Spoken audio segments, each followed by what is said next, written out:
Hola, hola, ¿cómo estás? Soy Karen Kotler y te doy la bienvenida al programa 136 de Espiral, con la entrevista en profundidad al escritor boliviano Edmundo Paz Soldán, que ya lo tuvimos la semana pasada en el cuestionario Espiral. Edmundo nació en Cochabamba, Bolivia, y desde muy joven se sintió atraído por las historias, aunque ya se los conté también. Su primer sueño era otro. Quería ser futbolista. Pero gracias a una beca deportiva, estudió en Estados Unidos, en la Universidad de Alabama, y allí, después de grandes peripecias, descubrió algo que marcaría su destino, la escritura. Bueno, Edmundo desde entonces, por más ya de 30 años, no ha dejado de narrar los matices de nuestro continente y sus transformaciones, sus desafíos. En novelas como Río Fugitivo, Palacio Quemado, Iris o Los Días de la Peste, él indaga en la política, la tecnología, violencia y sobre todo en la fragilidad de los seres humanos frente al poder y la memoria. Edmundo vive hace mucho en Estados Unidos, desde que empezó a estudiar en Alabama. Y enseña literatura latinoamericana en la Universidad de Cornell. Pero él siempre ha mantenido el vínculo con Bolivia y América Latina. Miren, escuchen sobre lo que le pasó a Edmundo con el escritor chileno José Donoso y que fue clave para su naciente carrera. Bueno, creo que lo que me dijo José Donoso fue muy importante porque hasta ese entonces para mí yo escribía las cosas que se me ocurrían por la cabeza y cuando un día José Donoso en la entrevista y yo, claro, le hacía estas preguntas capciosas, tipo, ¿qué le recomendaría a un joven escritor? ¿No? Que eran preguntas para mí, pero supuestamente era la entrevista. Y él me dijo, le recomendaría que revise mucho sus manuscritos. Y me dijo, ¿tú cuántas veces revisas tus manuscritos? Y yo le dije, ninguna. O sea, escribo y luego lo hago circular con mis amigos. Y me dijo, bueno, pues, pero eso hace cualquiera. Me dijo, eso no es ser escritor. Me dijo, eso así me dijo. Me dijo, para escribir es reescribir. Mientras no reescribas, no eres escritor, porque todo el mundo escribe. Y claro, fue una frase bastante dura de escuchar, de decir, oye, tú no eres escritor ni mucho menos, porque simplemente... Entonces creo que a partir de ahí, para mí implicaba, dedicarme más en serio significaba comenzar a revisar manuscritos, comenzaba a tomarme más en serio esa disciplina de sentarse a no simplemente dejar que la cosa espontánea me ganara, sino que tener más paciencia para hacer circular las cosas, para buscar publicar algo. Eso creo que para mí fue fundamental, que escribir era reescribir.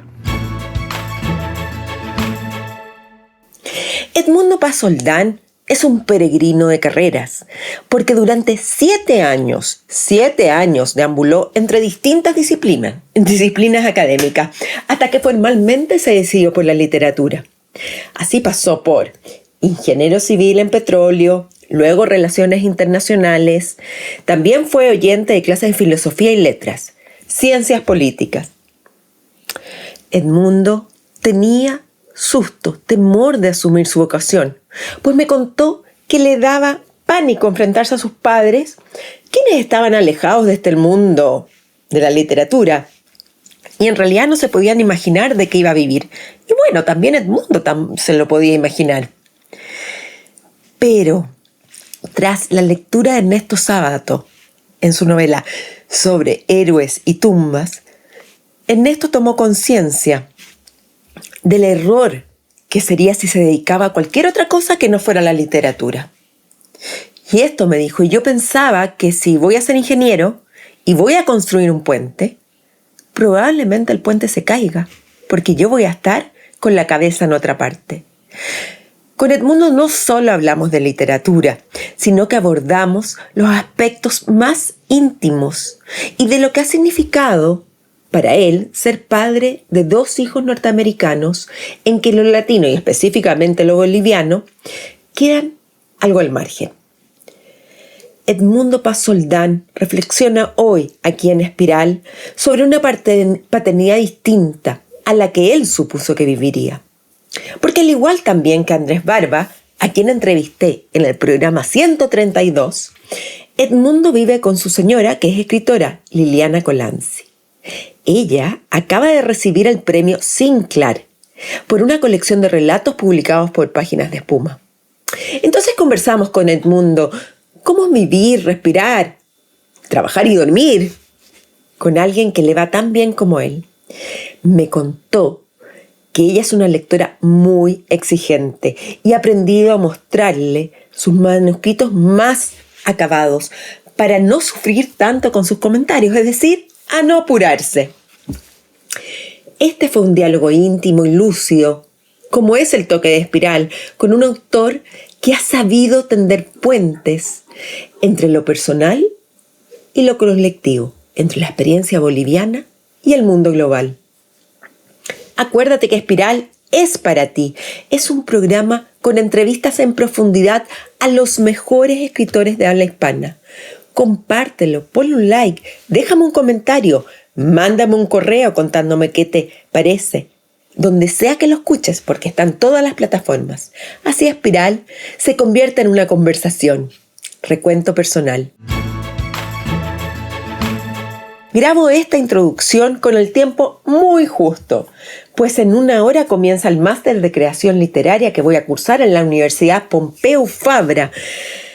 Y estoy nerviosa.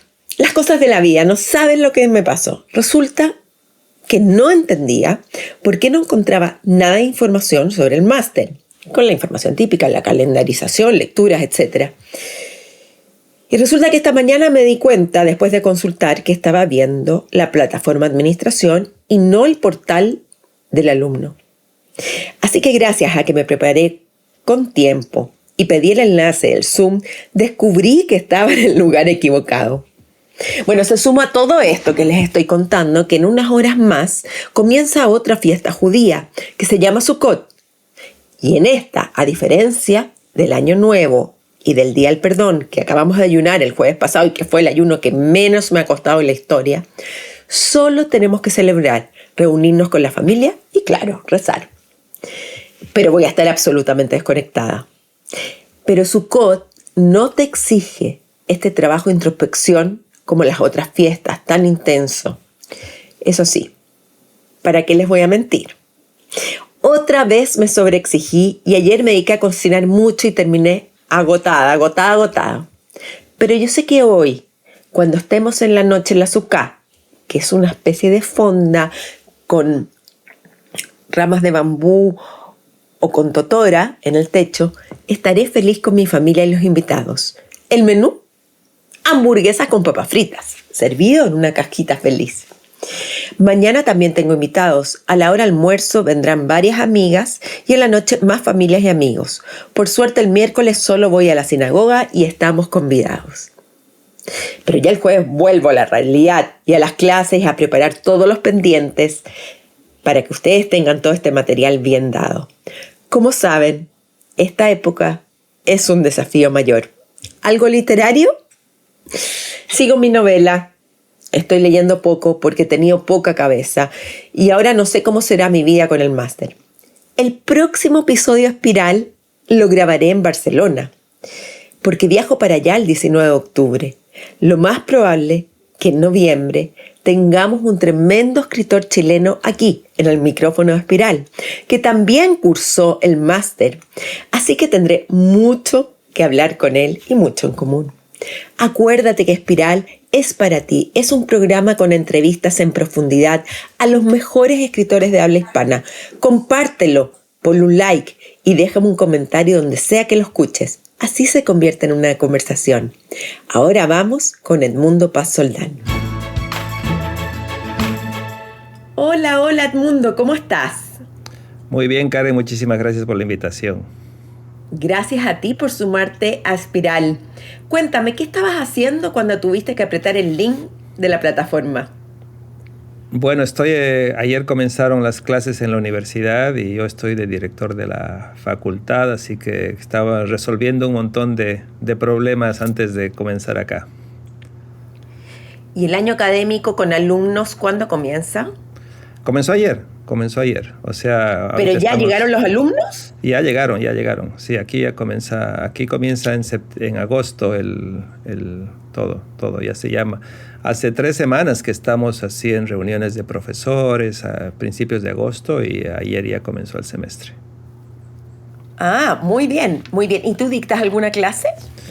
Sí, dicto voy rotando, ¿no? Este semestre me toca un seminario doctoral, es un seminario sobre el impacto de la ciencia y la tecnología en América Latina. Ok, vamos a empezar entonces con nuestra entrevista Espiral. Uh-huh. Supongo que esta pregunta te la han hecho, no sé si te la han formulado de la misma manera que te la voy a formular yo, porque tú naciste en Bolivia y cuando eras joven, en la adolescencia, te fuiste a vivir a Buenos Aires. Hay una gran distancia entre esos dos países, entre esas localidades, que son mucho más allá de los kilómetros. Me imagino que para ti significó bastante el cambio de dirección, de casilla postal, podríamos poner. Bueno, primero estuve casi como un año de transición, un año bastante raro. Estuve en Mendoza, en la Universidad Nacional de Cuyo. Digo un poco raro porque casi a ratos me olvido que este año yo estudié allá ingeniería. Y además una ingeniería que digamos, pues hoy no es políticamente correcta porque era ingeniería en petróleos. Y por suerte me di cuenta rápidamente de que pues por ahí no era mi camino y la dejé y al año siguiente me transferí a Buenos Aires. Lo otro que puedo decir, fueron años complicados en Bolivia porque en 1982, después de 18 años que tuvimos varias dictaduras, volvió la democracia a Bolivia al 82 y estos años del año 82 al 85 fueron años de hiperinflación. Tuvimos creo que hasta el 36,000% anual en uno de esos años. Era como la tercera hiperinflación más grande de la historia y las universidades estaban cerradas, había muchísimos problemas políticos y ahí fue que mis padres decidieron enviarme a la Argentina. Mi papá había estudiado en los años 50 en Buenos Aires y pues tenía un gran recuerdo de esa ciudad. Yo primero fui a Mendoza por una cuestión de que ahí tenía amigos del colegio que se habían ido a estudiar a Mendoza y fue así que terminé un año en Mendoza. Pero hablemos de Buenos Aires, lo que implicó para ti vivir en la capital argentina. Lo más importante, lo que significó para mí, y porque yo, digamos, yo venía de un medio en el que, siendo joven, por ejemplo, de tener 17, 18 años, digamos que una vocación cultural era bastante complicada, por decirlo de manera amable. Mis padres tenían, ¿no?, la preocupación de qué iba a vivir. Bueno, en Bolivia en general el panorama, digamos, los medios culturales, las universidades, tampoco habían muchos espacios para alguien que quisiera dedicarse a la escritura. Entonces yo estaba con muy pocas dudas en cuanto a la afirmación de mi vocación cultural. A mí lo que me impresionó en Buenos Aires, por ejemplo, cuando ese primer año fui a la Feria del Libro, me impresionaba ver mucha gente de mi edad, jóvenes de 17, 18, 19 años, yendo a las charlas y decía, ¿por qué ellos sí, no yo? O sea, ¿por qué estos chicos porteños pueden soñar con tener una vocación artística o literaria o escritural y no yo, ¿no? Y creo que en ese no yo fue que me ayudó, digamos, Buenos Aires a afirmar mi vocación literaria, ¿no? A perderme en las librerías, en las ferias del libro, en todo ese trasiego de actividades culturales que había cada semana y que pues para mí fueron como un paraíso. Para los que nos están escuchando, y a mí me sorprendió, bueno, siempre cuando uno investiga a los escritores y escritoras que uno va a entrevistar, siempre se encuentra con detalles que para ti ya son obvios, pero para los que nos están escuchando no. Que a los 15 años decidiste abandonar el fútbol. ¿Qué significa abandonar el fútbol? ¿Qué tan futbolero eras o eres? Bueno, abandonar el fútbol significa dedicarse o pensar que podrías tener una carrera profesional. Yo jugaba mucho fútbol y jugaba en las divisiones inferiores en Bolivia, en Cochabamba, pero llegó un momento en que, pues, por ejemplo, tenías que comenzar a entrenar a las 6 de la mañana. Ese tipo de sacrificios que comienza a separarte de los que, digamos, les gusta el fútbol simplemente por no sé, pues por una pasión de juventud, o los que quieren dedicarse a eso como una carrera. Y yo ahí me di cuenta que no era esa mi carrera, pero de hecho ahí me ayudó mucho el fútbol, porque gracias al fútbol recibí una beca universitaria para venirme a los Estados Unidos. Jugué 3 años por la Universidad de Alabama. Entonces, yo nunca abandoné el fútbol en ese sentido, porque yo creo que seguía teniendo un nivel, pero más a un nivel universitario. Lo que no tenía ya era un nivel profesional, porque obviamente al dejar de entrenar, pues mi estado físico no era el competitivo como para un nivel más superior. Ok, estamos hablando de fútbol, soccer, lo que se llama en Estados Unidos. El fútbol de Maradona, digamos. Yo no sé nada de fútbol, entonces me da susto ya y siquiera abordarlo algo porque no sé nada, pero... Y entonces sí existía un equipo de fútbol en Alabama. En la Universidad de Alabama. Estamos hablando hace muchos años atrás. Sí, y de hecho una cosa que a mí me impresionaba, decía, este país es tan rico, porque, digamos, cuando yo iba a los partidos, cuando jugábamos por la Universidad de Alabama, jugábamos, digamos, contra la Universidad de la Florida en el estadio, un estadio para 40,000 personas, pero en las tribunas había 100 personas. Entonces yo decía, este es un país tan rico que se da el lujo de tener estos estadios espectaculares y aparte de tener becas, de dar becas completas para un deporte que no les interesa. Estamos hablando de 1988. Luego hubo un mundial, el 94 en Estados Unidos, y a partir de ahí comenzó a haber un mayor fervor por el fútbol en los Estados Unidos. Pero en los años 80 era un páramo y sin embargo te daban unas becas que eran unas becas completas atléticas que eran mejores que las becas académicas. Esa para mí me pareció una gran paradoja que hablaba mucho por un lado de la riqueza de este país o por otro lado de las prioridades que le daban al deporte, ¿no?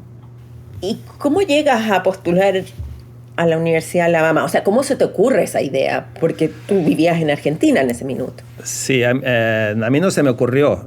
Tenía un amigo que que estudiaba conmigo en Buenos Aires, en Mendoza, un amigo boliviano que su hermano estudiaba en la Universidad de Alabama y mi amigo se fue a Alabama a vivir con su hermano, a estudiar en Alabama, y él se hizo amigo del entrenador de fútbol, que era un ruso que le encantaban los jugadores latinoamericanos.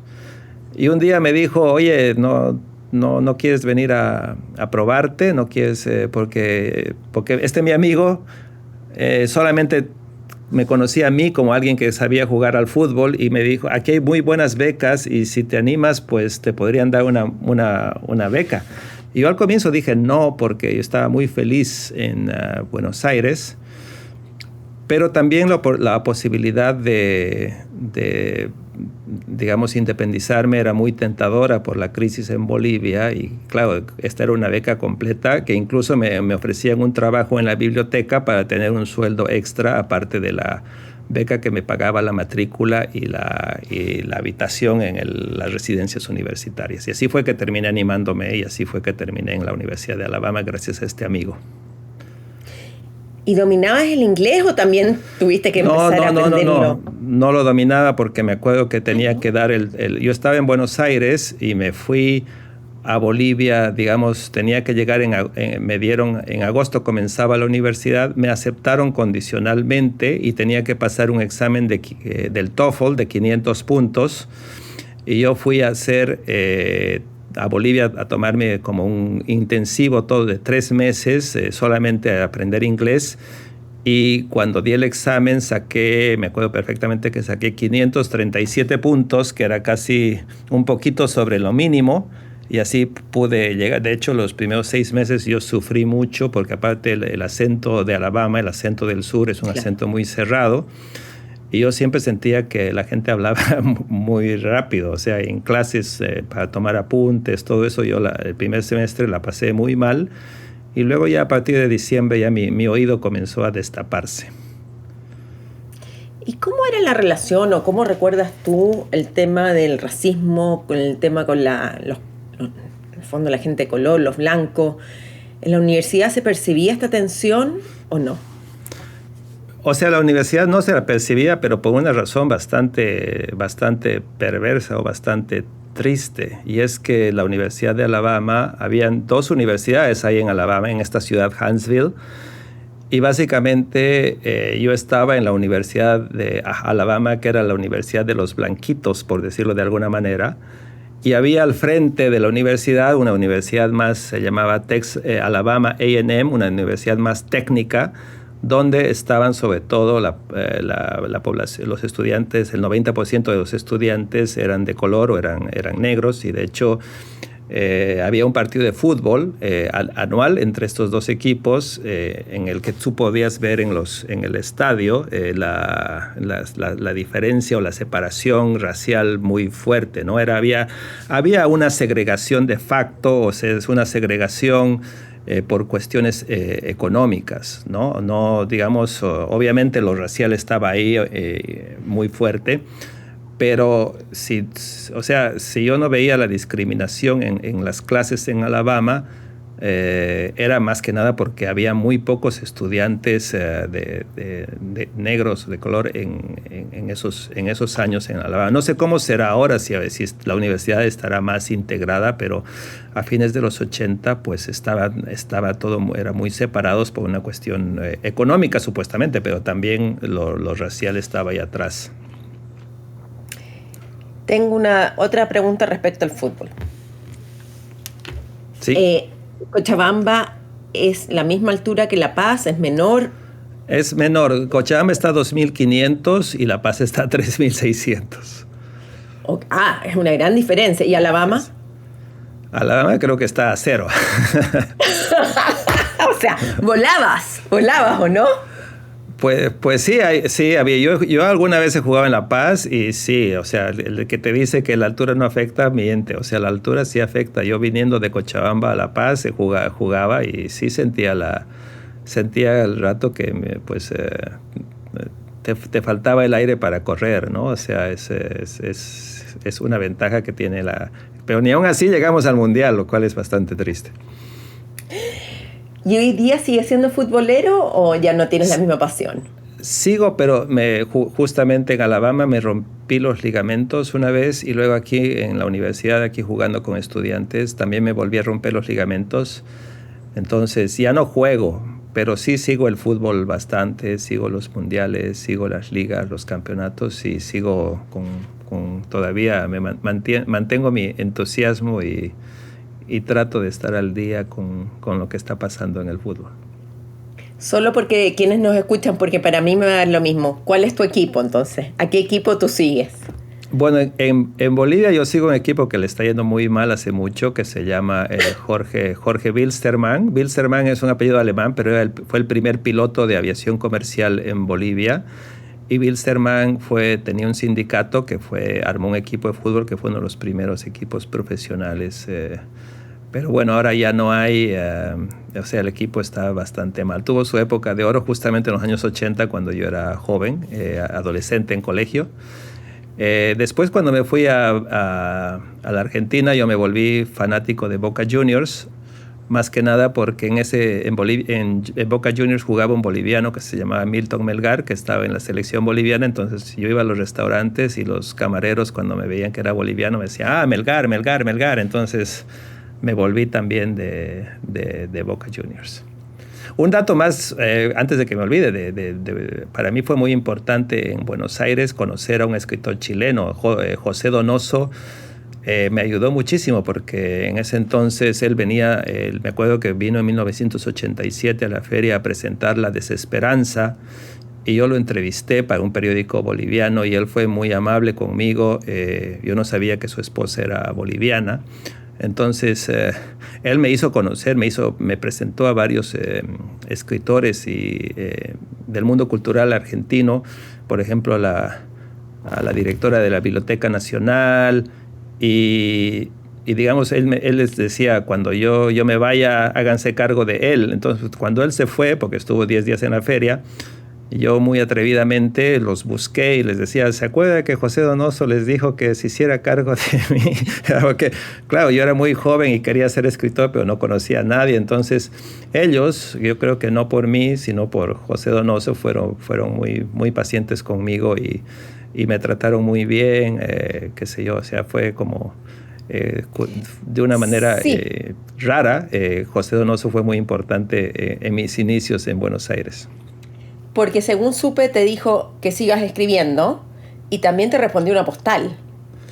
Sí, y yo le mandé un manuscrito, no me dio muchos detalles, pero me dijo que el libro no estaba listo, lo cual era cierto, era un libro de cuentos que yo quería publicar en Bolivia, entonces él me dijo, mándamelo y te voy a dar mi opinión. Simplemente fue una postal en la que me puso 2 frases que me dijo, el libro no está listo, qué bueno saber de ti. Y claro, ya el hecho de que me haya contestado fue muy importante. Y sí, yo reconocí ahí que el libro no estaba listo y eliminé la mitad del libro y durante un año volví a escribir más cuentos y volví a presentar ese manuscrito. Bueno, vamos a cambiar un poco, no tanto, no vamos a cambiar tanto, la verdad. Me llama la atención como que tú hiciste un tour de carreras o de probar ciertas cosas. Primero ya, dijiste no al fútbol. Después ingeniero civil en petróleo. Luego relaciones internacionales. Fuiste oyente a clases de filosofía y letras. Ciencias políticas y finalmente aterrizaste en tu vocación que es escritor. ¿Te acuerdas cuando tomaste esa decisión de realmente asumir que tú quieres ser escritor? Bueno, fueron casi 7 años que estuve peregrinando y era porque creo que tenía mucho miedo. Yo era muy adolescente, muy inmaduro, más que adolescente, y tenía mucho miedo a enfrentarme a mis padres. Y mis padres tenían esa preocupación que creo que es normal de decir, ¿de qué vas a vivir? Y para alguien que venía, digamos, de una clase media en Cochabamba, en la que no habían tantos ejemplos de gente que vivía de la escritura, pues era una preocupación normal. Entonces yo también estaba muy asustado. Decía, ¿yo qué voy a hacer con la literatura si estudio literatura? Pero terminaba siempre tan frustrado con todas estas otras carreras que yo estudiaba, que al final siempre estaba buscando robar tiempo para escribir mis cosas. Y decía, pucha, esa va a ser toda mi vida. Y al final dije, quizás no me quede otra que asumir que esto es lo que me gusta. Y el día exacto no me acuerdo cómo fue, pero sí me acuerdo que también la literatura influyó, porque yo estaba leyendo una novela de Sábato, de Ernesto Sábato, y en esta novela, es una novela autobiográfica que es, creo que es sobre héroes y tumbas, en la que él cuenta de cuando es un personaje que era él, ¿no? De que él fue físico trabajó en La Plata como físico, pero todo el día pensaba en cosas de escritor, como de surrealismo, y dice que uno de esos, cuando estaba distraído, provocó un accidente que, no sé, le quemó la mano a un compañero de trabajo. Y al día siguiente fue que él tenía 35 años y decidió que iba a dejar la física y dedicarse a la literatura, porque su cabeza siempre estaba en otra. Y yo pensaba, si voy a ser ingeniero y voy a construir un puente, probablemente el puente se caiga, porque yo voy a estar con la cabeza en otra. Voy a estar con la cabeza en otra parte. Petrolero explote. Entonces dije, quizás lo que yo necesito es nomás dedicarme a lo que me gusta, ¿no? Que estoy siempre buscando robarle tiempo al tiempo para leer, y quizás debería dedicar la mejor parte de mi día a leer y escribir, que es lo que me gusta. Yo creo que es yo creo que este es un temazo que debe ser muy frecuente. Obvio, debe seguir siendo frecuente en la gente joven hoy, o en la gente adulta que quiere hacer un turnaround en su vida. Pero yo estoy de acuerdo, lo más difícil es esa conversación con los padres, pero al parecer la tuya no fue tan traumática como tú suponías que iba a ser. fue sorprendente el hecho de que creo que ellos sospechaban, sabían desde mi infancia, ¿no? Entonces hicieron todo por evitarlo, pero cuando les dije, me dijeron, ok, bueno, lo sospeché desde un principio y ok, pasemos página y de hecho me sorprendió su no sorpresa, ¿no? Como que ya se lo tenían, se lo olían, digamos, ¿no? Que como que no, pues tampoco era muy difícil de ver, ¿no? Con las cosas que me interesaban en la casa. Nunca les hablaba de ingeniería, nunca les hablaba de relaciones internacionales, nunca les hablaba siempre les estaba hablando de los libros que estaba leyendo, siempre me veían leyendo de novelas, entonces creo que dijeron, al menos lo intentamos y ya. Pero, ok, uno dice, ya, a mis padres quiero ser escritor, a uno mismo quiero ser escritor, pero ¿qué implica eso en la práctica? ¿Qué implicó ese día que tú manifiestas esto con las acciones? ¿En qué cambia?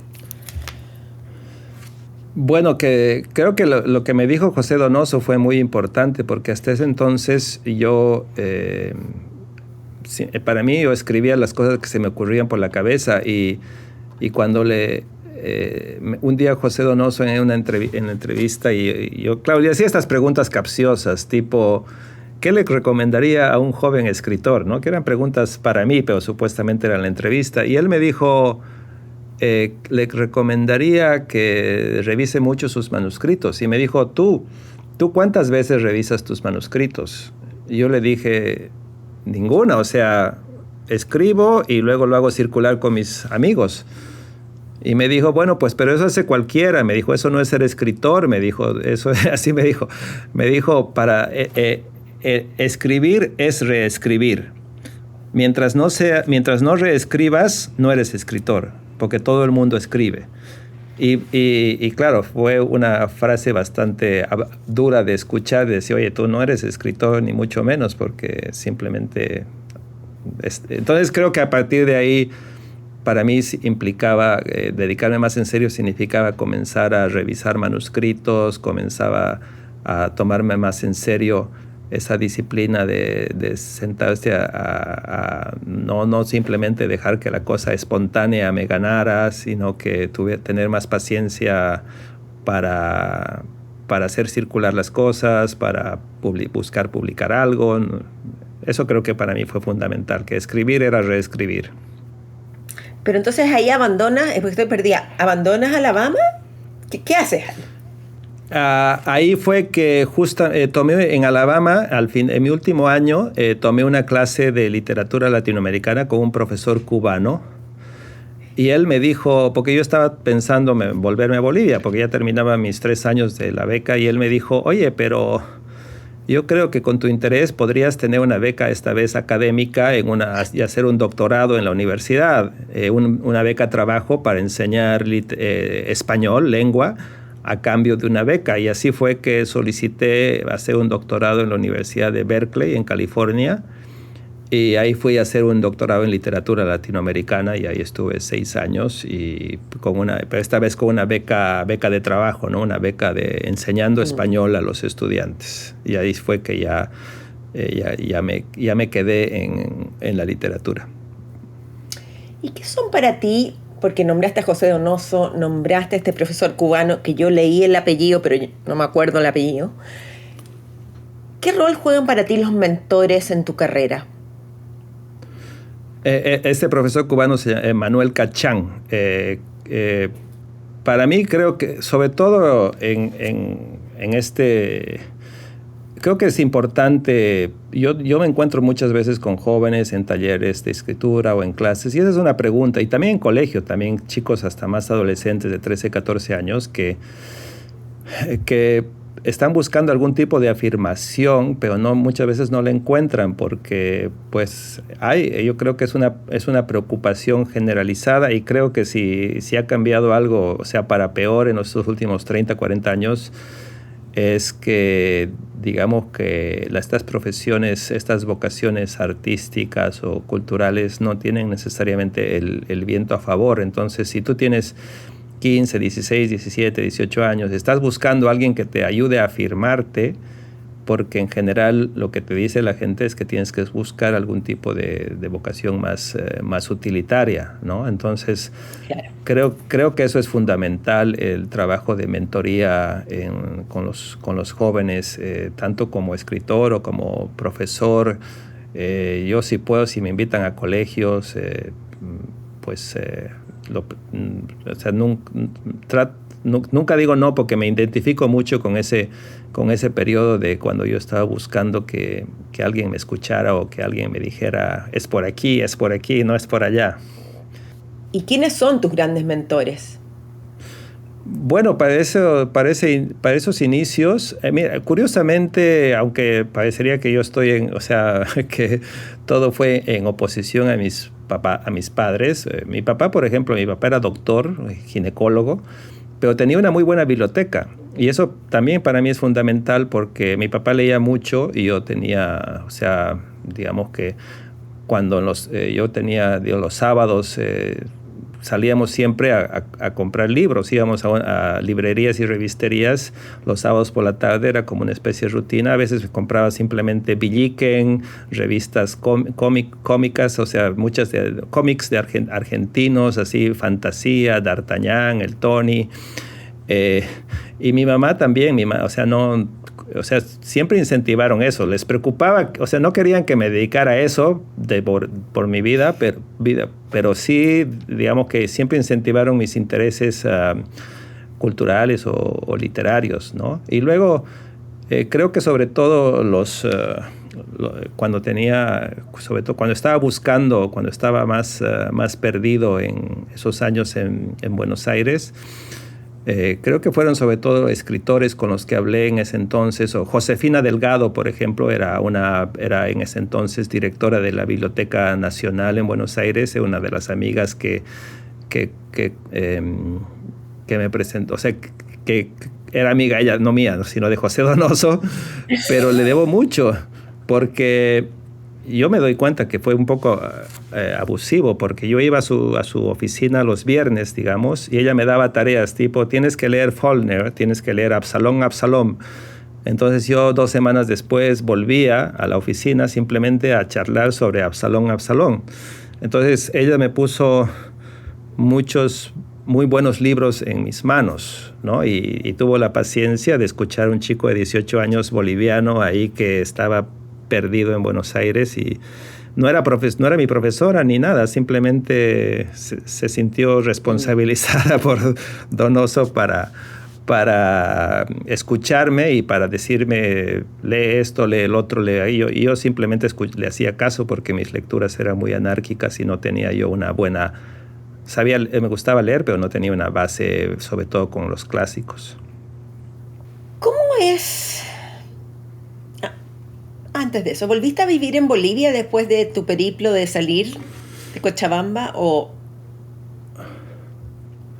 O sea, yo, no sé, digamos, he vivido temporadas cortas, pero no así vivir de instalarme en Bolivia. Pero, por ejemplo, con mi mujer es también de Bolivia, de Santa Cruz, es también escritora, Liliana Colanzi.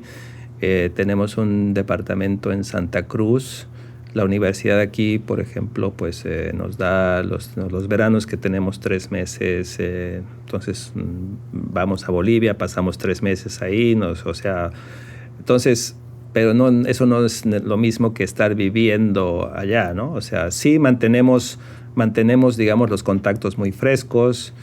Tenemos una editorial, se llama Dum Dum, hace 7 años que publicamos 2 o 3 libros cada año en Bolivia. O sea, hemos hecho cosas para mantener, digamos, los contactos frescos y seguir aportando a la cultura boliviana, pero sabemos que no es lo mismo que estar viviendo ahí todo el tiempo. ¿Tú dirías que tu hogar entonces está allá en Cornell? Sí, de hecho tengo 2 hijos norteamericanos, o sea, y es bien curioso porque durante muchos años tú te engañas diciendo, yo hasta, no sé, hasta hace qué año, pero durante largo tiempo, yo decía que solamente trabajaba en los Estados Unidos, que no vivía, pero el momento en que ya nació mi primer hijo y ya ahí sentí que sí, hubo un cambio en cuanto a echar raíces y a dejar de mirar a Estados Unidos simplemente como un turista o un estudiante extranjero, ¿no? Comenzar a implicarte en lo que significa todos estos dramas de la política norteamericana, de los temas de inmigración. Ahora mismo estamos en plenas luchas con todo lo que está pasando con Trump y la pelea con las universidades. O sea, eso es una cosa que me toca muy, muy de cerca y que sí, yo la veo como alguien que no es, o sea, que tiene raíces acá y que le interesa el presente y el futuro de este país, de Estados Unidos. ¿Cómo está el panorama cultural en Bolivia? Porque reconozco que, claro, tu señora, tú, pero ¿cómo lo ves tú ahora? Desde que tú partiste en los 80 hasta hoy, ¿cómo ha evolucionado o ha involucionado? Es interesante esa mirada desde adentro y desde afuera, ¿no?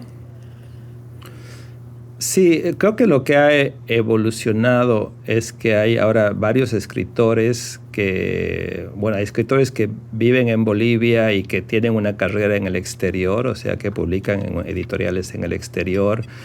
Hay varios, es que hay como, no sé, te puedo nombrar a Maximiliano Barrientos, Giovanna Rivero, Magela Baudoin, Rodrigo Asbun, es gente que tiene, digamos cuando en los años 80, cuando yo comenzaba a publicar, no había escritores bolivianos que circularan fuera, y a veces me miraban a mí como una cosa exótica, ¿no? De conocer a un escritor boliviano, pero ahora creo que es mucho más común, es mucho más...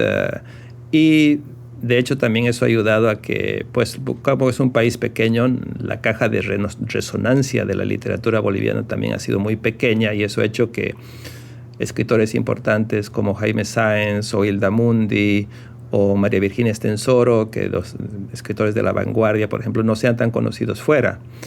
Pero en los últimos años sí han tenido traducciones, también están siendo publicados en México, en España, en Argentina, en Chile. O sea que sí, el panorama en ese aspecto es mejor, mucho más vital que antes, creo. Lo que sí siento que todavía falta es como que no hay muchos apoyos concertados, tanto ni de la empresa privada ni estatales, a la cuestión de las vocaciones artísticas necesitan ser apoyadas, ¿no? Entonces, sí. Puede ser la empresa privada, puede ser el Estado, puede ser trabajos conjuntos, pero en Bolivia eres bastante huérfano porque ni la empresa privada ni el Estado se ocupan de eso. Y eso no ha cambiado en estos últimos 30, 40 años. O sea, me hubiera gustado porque al final en el arte, los libros o cualquier tipo de arte, es un ecosistema también el que te apoya, ¿no? No es solamente que aparece un talento que no necesita de nadie, ¿no? Necesitas de un ecosistema sano de lectores, editores, fundaciones culturales, libreros, todo eso, y creo que en eso sí todavía hay mucho por hacer en Bolivia, porque creo que es un sistema que funciona a trancas y barrancas, mucho más a puro pulmón de gente fascinada por los libros o la cultura, que porque haya un proyecto sistemático de consolidar, digamos, el ecosistema del libro o de cualquier otra arte. Entonces no existen estos fondos de cultura, fondos de creación literaria o becas, no existe esto que nosotros en Chile, en Argentina, en México, estamos muy acostumbrados. No existe, y tampoco existen fondos de traducción. Han habido como proyectos que se han descontinuado, ¿no? Han habido fondos así que después de 2 o 3 años han sido cortados, ¿no? Incluso el Premio Nacional, teníamos un Premio Nacional de Bolivia, apenas hubo una crisis, ese premio fue eliminado. Hubo un momento incluso que me parece sorprendente, que hubo un premio para literatura en lenguas indígenas, en el mejor momento, supongo, del gobierno de Evo Morales. Eso también fue eliminado. La crisis hizo que el Ministerio de Cultura se convirtiera casi como en un ministerio de turismo, que estaba más interesado en financiar el rally París-Dakar que pasara por Bolivia, Y sí, cuando, digamos, Chile invitó a Bolivia como digamos, el país invitado de la Feria del Libro hace unos, no sé, 6, 7 años, en vez de llevar escritores, el Ministerio de Cultura decidió llevar a La Diablada, o sea, este gran baile que necesita 150 bailarines, que es como el del Carnaval Orureño de Bolivia, es como una de las marcas registradas del Carnaval de Bolivia, que me parece bien como hacer propaganda a la cultura boliviana, pero pues no es exactamente, o sea, tienes pocas oportunidades de que te inviten como ser país para mostrar tu literatura, y resulta que tu ministerio prefiere dejar a los escritores en casa, ¿no? Entonces ese tipo de cosas creo que no, digamos, no, lamentablemente hablan mal del lugar en que se tiene a la literatura en Bolivia. Es decir, que el mercado editorial es casi inexistente. Lo que estás haciendo tú con tu señora es realmente heroico. Eso, o sea, es más que inexistente, porque hay varias editoriales, pero sí es un mercado precario en el sentido de que pues no conozco yo editores que quizás haya uno o dos que puedan vivir por ejemplo, la editorial El Cuervo es probablemente la mejor de las independientes. Ellos hacen un muy buen trabajo, pero creo que ellos también tienen una librería, y gracias a la librería también eso permite que la editorial pueda recibir otro tipo de ingresos.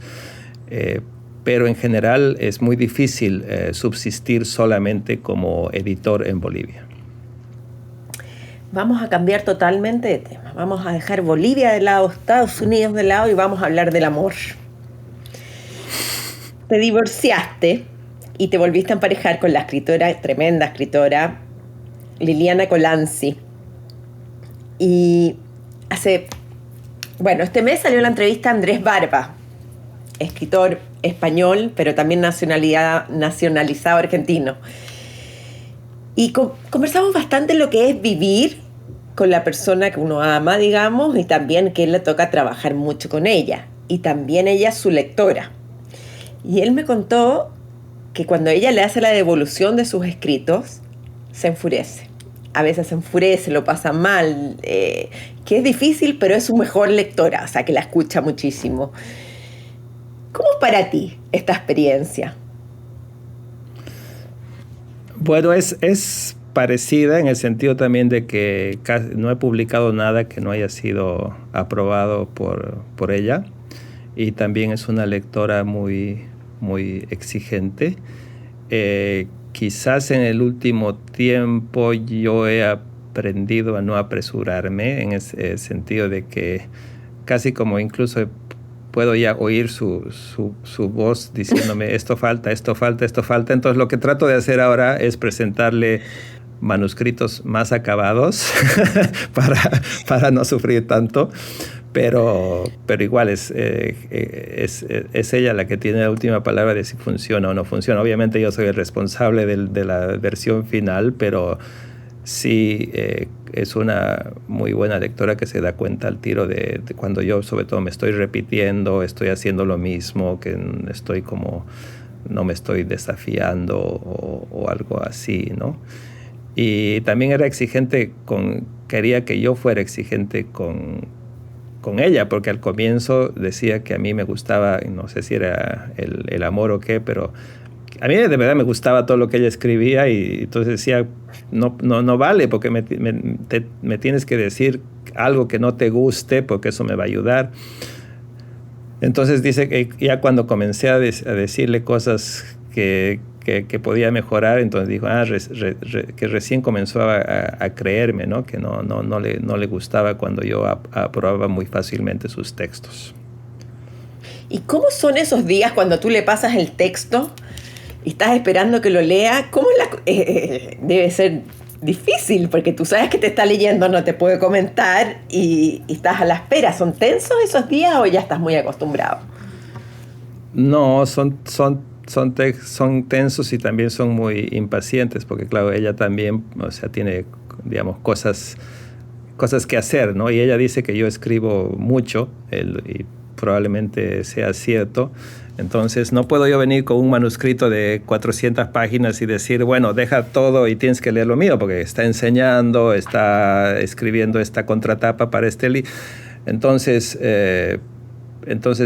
lo que trato de decir siempre es, avísame cuándo te puedo dar el manuscrito para no sufrir esperando mucho, ¿no? Hasta que te hagas un hueco con la lectura, porque lo peor que me puede pasar es que mi manuscrito esté ahí haciendo cola porque ella tiene que terminar otras cosas antes. Entonces trato de minimizar el tiempo de espera y así como tener menos ansiedades, pero a veces es inevitable pues que esperes nomás.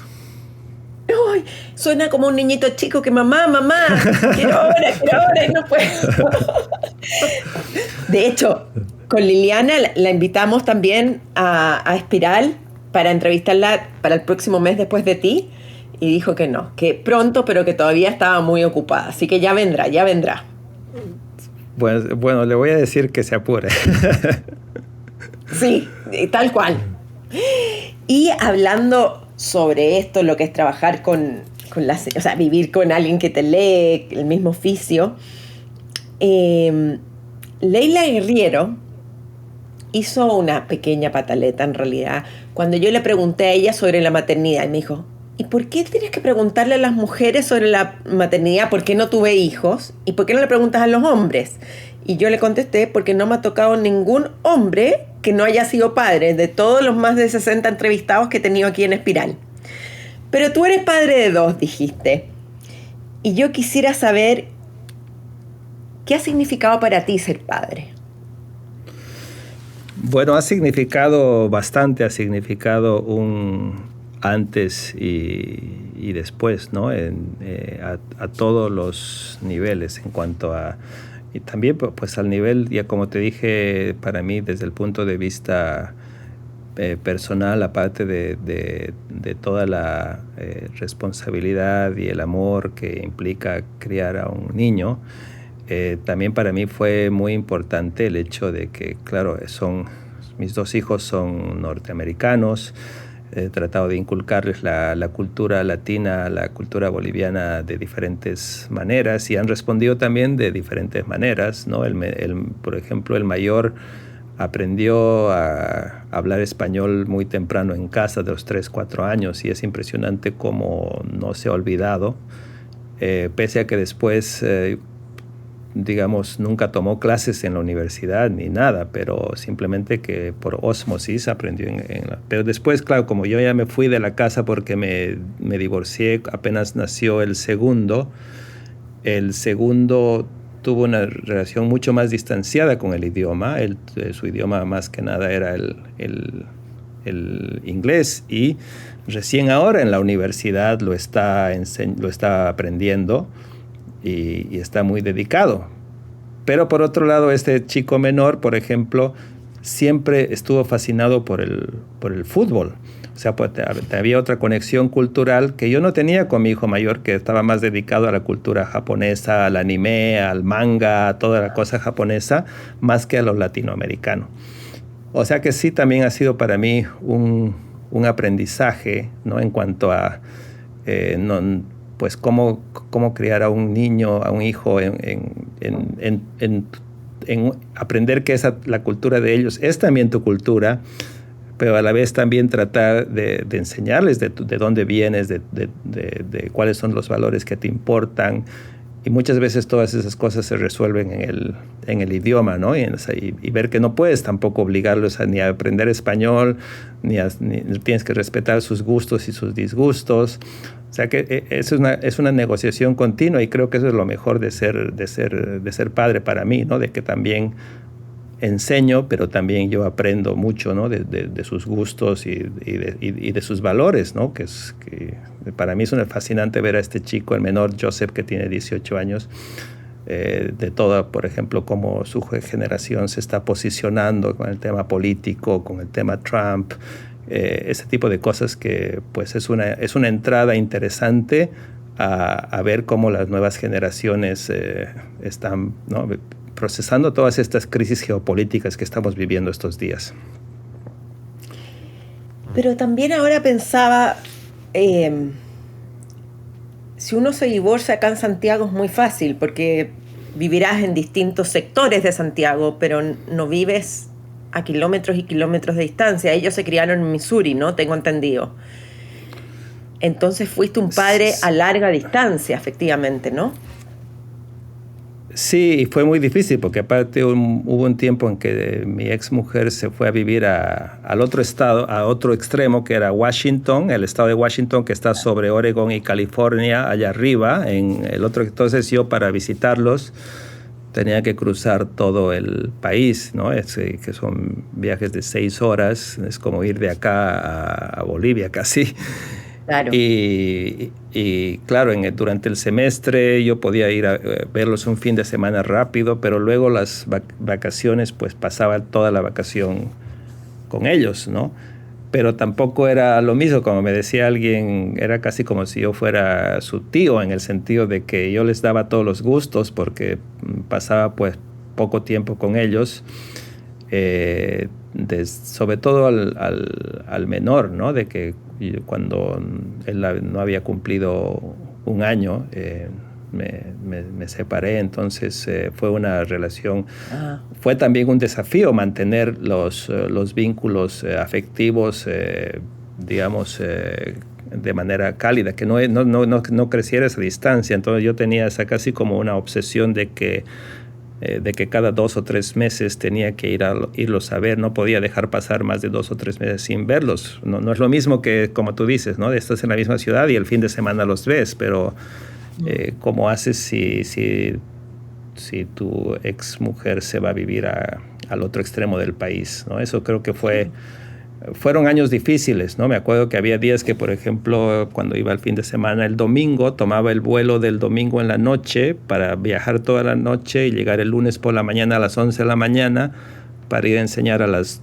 12, por ejemplo. Así, ese tipo de cosas que ahora ya con mi edad me parece bien pesado, pero quizás en ese entonces lo sentía como algo natural porque era lo que me permitía mantener el vínculo fresco con mis hijos.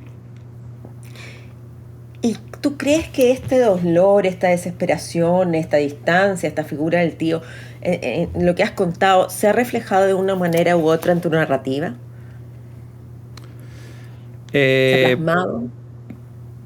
Pues esa es una buena pregunta. La verdad que es bien difícil que yo sea crítico de mí mismo, pero yo creo que sí hay figuras, digamos, como que para mí durante mucho tiempo, por decirlo de una manera, yo comencé a escribir novelas ambientadas. Cuando yo vine a Estados Unidos, estuve durante más de 10 años en Estados Unidos escribiendo novelas ambientadas en Bolivia y muy marcadas por la nostalgia.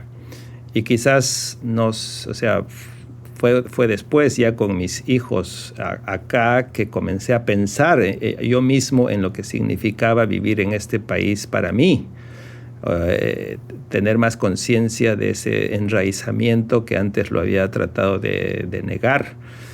Entonces sí entré a una época en que comencé a escribí 2 o 3 novelas seguidas ambientadas en los Estados Unidos que justamente coincidieron con la infancia del mayor, que me permitieron procesar, creo, el hecho de que pues había dejado atrás a mi país, a Bolivia, que 2/3 de mi vida, de hecho, los he pasado fuera de Bolivia y que también pertenecía a los Estados Unidos o era parte de esta cultura.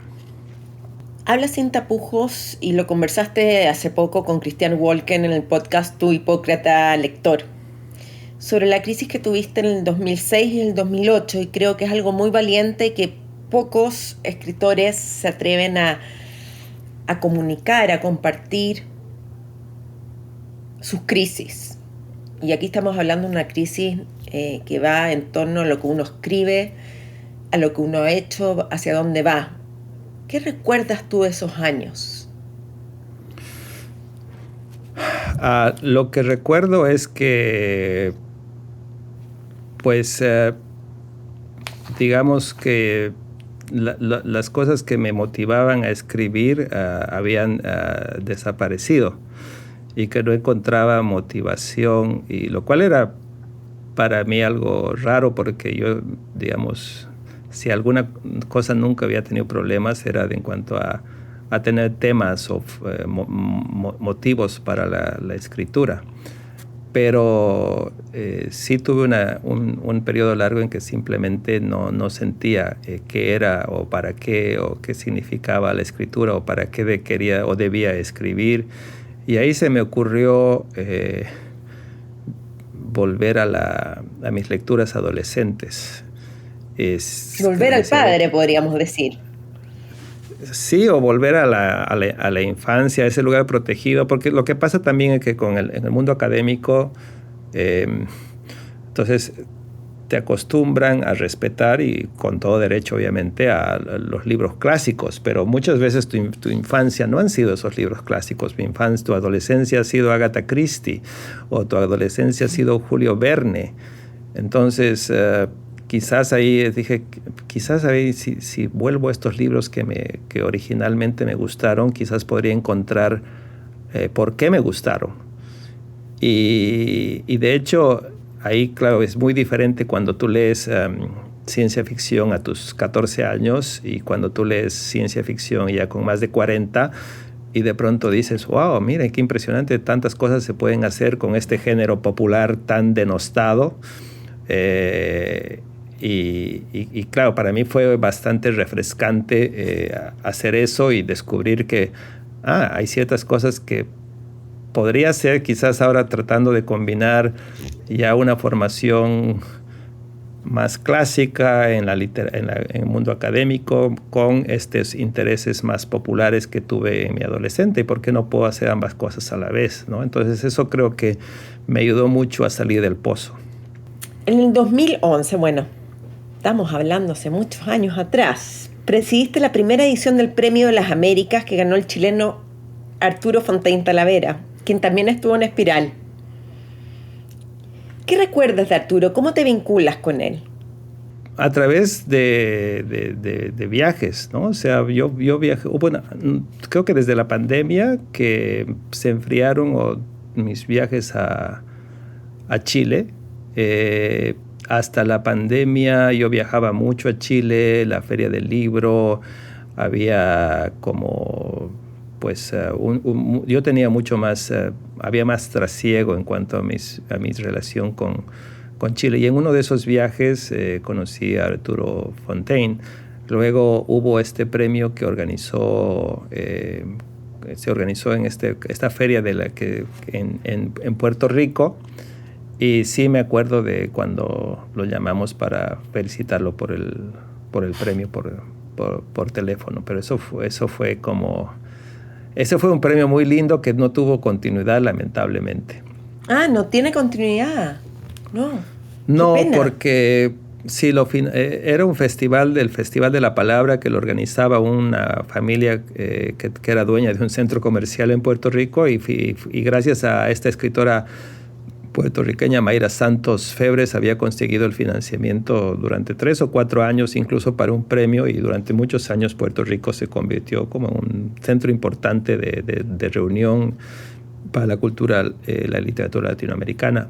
Y luego creo que después de que llegó un huracán, que ahorita no me acuerdo el nombre, y que fue a partir de ahí, de esa crisis en Puerto Rico, que ese premio se suspendió. Declaraste en Senda, me encantó esto que declaraste, te lo tengo que decir, no sé si a ti te va a gustar, que si editaras tu bibliografía eliminarías un par de libros. ¿Cuáles? ¿Cuáles libros eliminarías? Bueno, curiosa, para mí ahora mi tercera novela es mi primera. Las primeras 2 novelas creo que las eliminaría. Trato o sea, a veces salen en mi bibliografía en ese sentido, no han sido eliminadas oficialmente, pero no son libros que quisiera publicar. Y por si acaso, pues, no sé, a veces hay otro par de libros que que tampoco estoy seguro de que vaya a volver a publicar.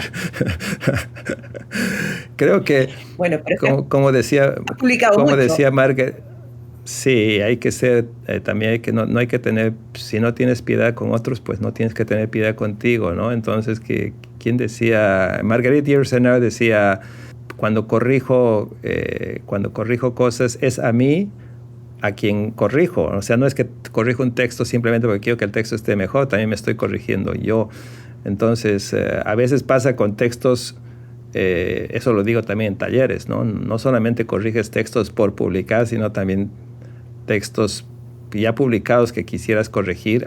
Y hay textos que sí puedes mejorar y hay otros textos que son incorregibles y que es mejor que mueran de muerte natural.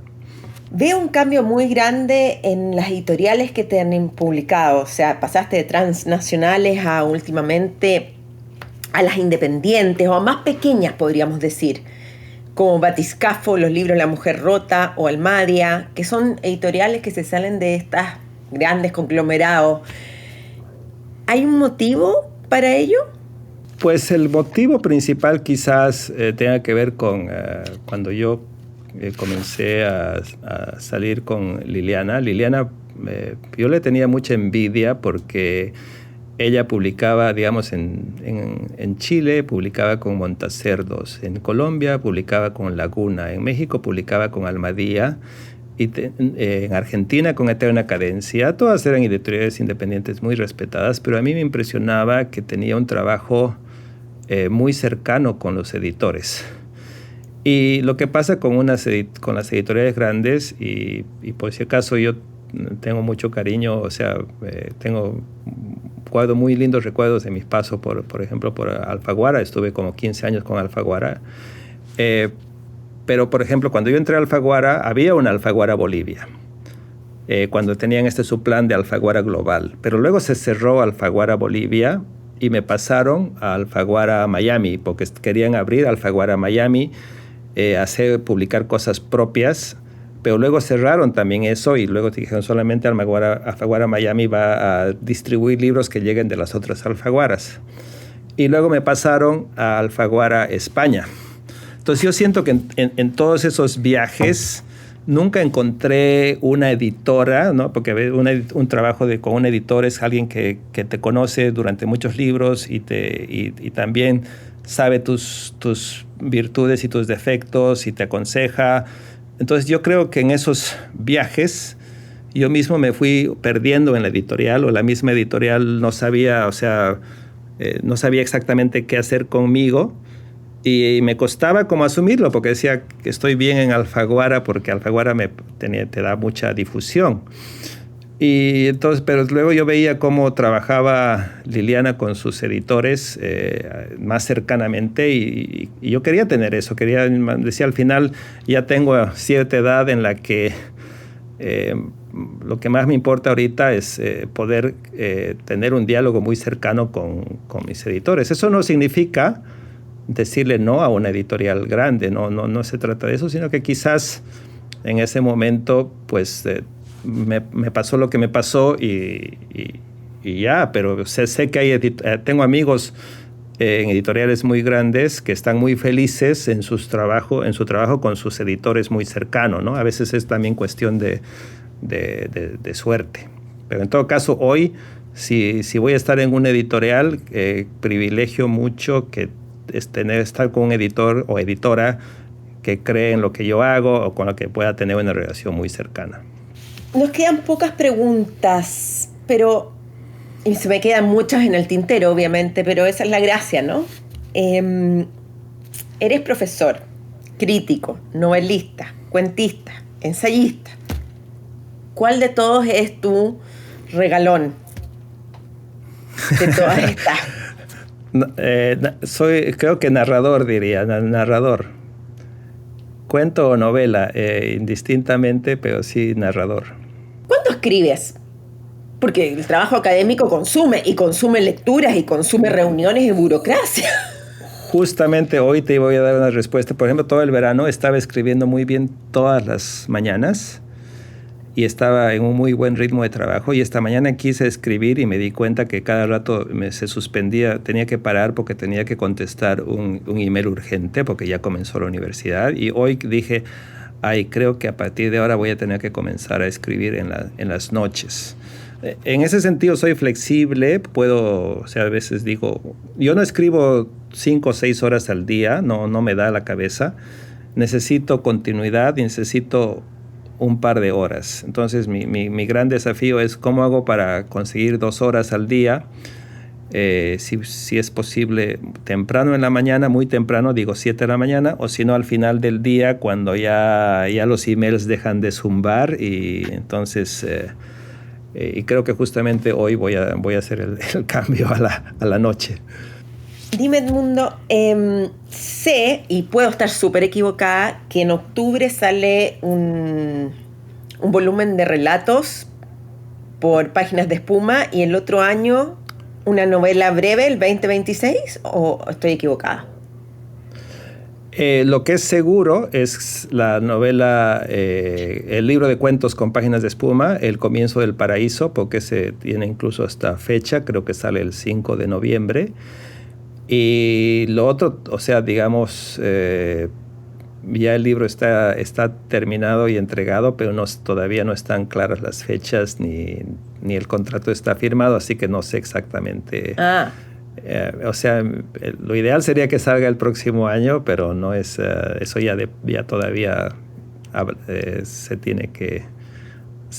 todavía se tienen que definir los detalles. ¿Y ahora qué estás escribiendo? Ahora estoy escribiendo 2 cosas. O sea, por un lado estoy terminando una novela corta. Cuando digo corta es de menos de 200 páginas, que es la historia de un grupo de trabajadores en un momento de cambio climático, digamos, quizás en un futuro cercano, no un futuro dentro de 30 años, sino un futuro dentro de 5 y 10. Y es un grupo de trabajadores que se dedica a reparar ciudades después de alguna catástrofe natural. Digamos, si llega un gran incendio, si llega una gran inundación. Entonces a mí pensé que, claro, a medida que haya más catástrofes naturales por el cambio climático, pues van a haber más personal, más gente dedicada a ese trabajo de recuperación o reconstrucción de ciudades. Entonces es la historia de un grupo de trabajadores que pertenece a una empresa, y de todas las tensiones que suceden tanto en su enfrentamiento con los desastres como en su enfrentamiento con la empresa, que no quiere que se formen en sindicato. Esa es la novela corta que estoy terminando, y he comenzado otra novela un poco más ambiciosa sobre la extinción de las especies. Pero aquí me voy a ir a tomar un antidepresivo, entonces.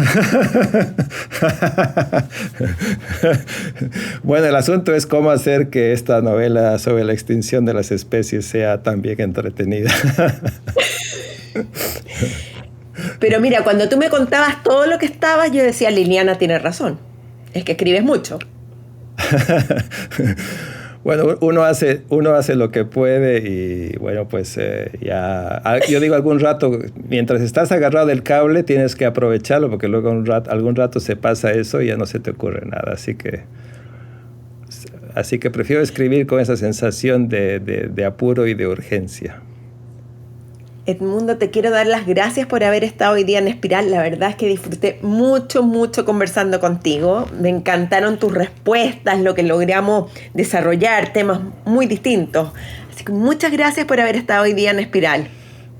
Muchísimas gracias, Karen, y también por haber creado este ambiente que me ha permitido sentirme muy tranquilo, muy cómodo, y haberte dicho cosas sin pensarlo mucho, que quizás luego me arrepienta, pero por lo menos ahora salió todo para mí muy naturalmente. Así que muchísimas gracias por eso.